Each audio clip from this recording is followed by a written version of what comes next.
Friends, you are watching Follow-Up News and Follow-Up News. Welcome to all of you. Let's know today's top news headlines and come back a little later. Western University readies rover tech for a lunar leap.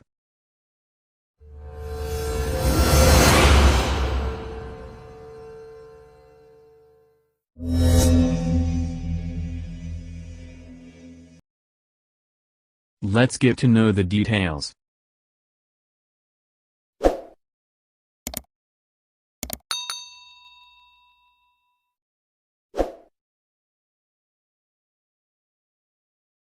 Western University is readying to deploy a vision system for future rover missions on the Moon, building on rover technology the Canadian Space Agency has been supporting for at least 2 decades.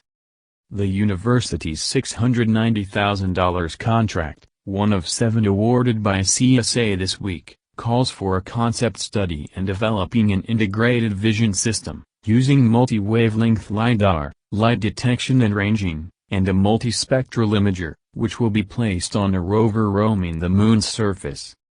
The LiDAR is a very complementary imaging system to the multispectral cameras. It is something that we have been using for several years in analog environments to collect science data, said Gordon Osinski, director of Western's Institute for Earth and Space Exploration, in an email to SpaceX.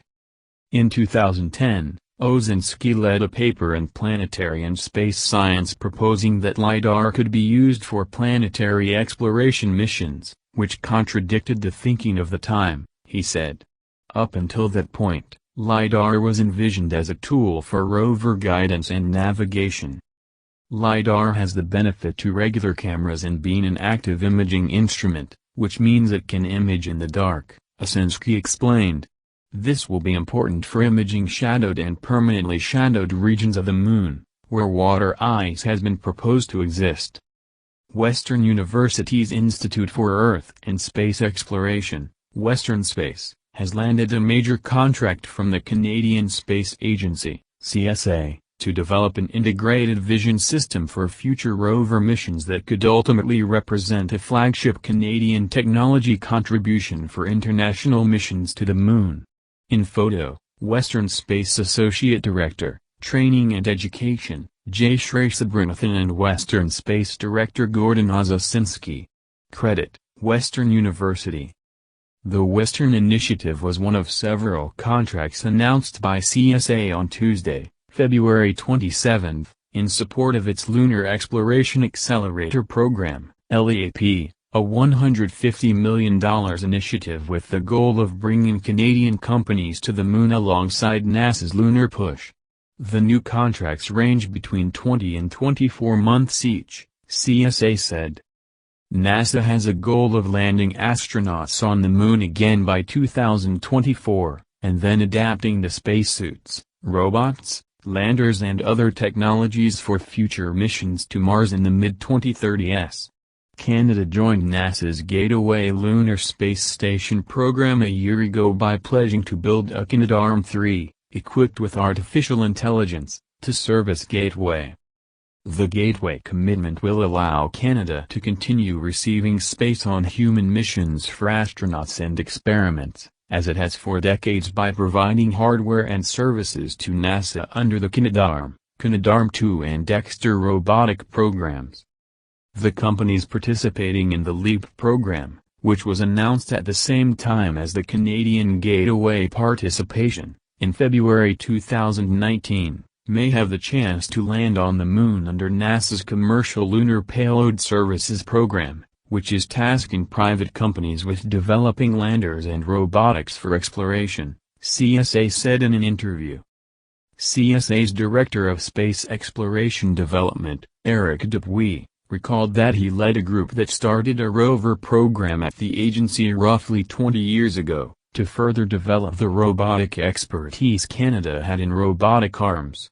Then a decade ago, in 2009, the CSA received stimulus funding to develop a fleet of rover prototypes.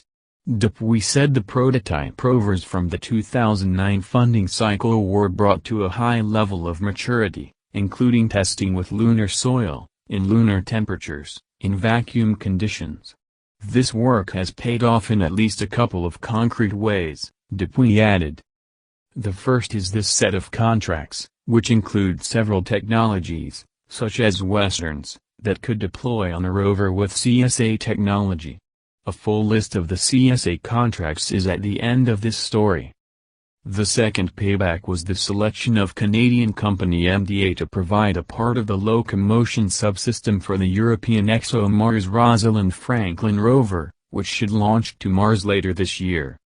All of these investments in rover technology have actually prepared us for where we are today, Dupuy said. We want to take the extra step. We want to take what we have, and really bring it moon ready, and launch it. Dupuy said that all 7 selected LEAP contracts were attractive, because of their potential for use in future space missions. What CSA liked about Western, however, was the possibility of integrating rover operations and science in a single payload. While Dupuy cautioned he does not have all the details of the Western LiDAR operations, he said it is possible to do multiple types of science investigations using the same sensors.